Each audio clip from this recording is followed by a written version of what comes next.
మరి పోయిన ఆదివారం పాస్టర్ గారు ఏ వాక్యం చెప్పారమ్మంటే, ఏం వాక్యం చెప్పాడమ్మా అక్కడంటే 7 మెట్ల ధ్యానం అయ్యా.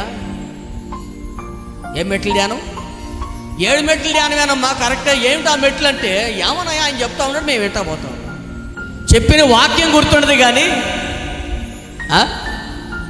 జరిగిన సన్నివేశాలన్నీ మాత్రం బాగా మైండ్లో ఫిక్స్ అయిపోయి ఉంటాయి. నేను చెప్పేది ఏంటంటే ప్రియులారా, బువ్వకు బువ్వే, వాక్యానికి వాక్యమే.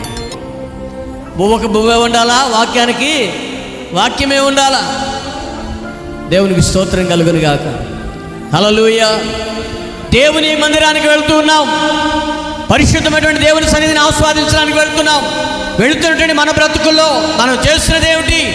దైవ సేవకులు మనకి విశ్రాంతి దినమును నియమించినప్పుడు, ఆ విశ్రాంతి దినాన్ని ఆచరిస్తున్నప్పుడు, విశ్రాంతి దినమును తగినటువంటి అనుభవాల్లో మనం నడిపించబడుతూ దేవుడు మనకి ఇస్తున్నటువంటి విలువైనటువంటి సందేశాన్ని మన హృదయంలో పదిలముగా మనం ఏం చేసుకోవాలి? భద్రపరచుకోవాలి. అలా భద్రపరచుకోకుండా మనం ఏదో తాత్కాలికంగా వచ్చాము పోయాము అన్నట్లుగా మనం మనుగడను కొనసాగిస్తే దానివల్ల ప్రయోజనం ఏమీ లేదు. ప్రయోజనం ఏమీ లేదు. దేవుడు నీకు ఇచ్చినటువంటి మాటని నీ గుండెలలో భద్రపరుచుకొని వంతులు పంపించండి. ఏమంటున్నాడు అక్కడ?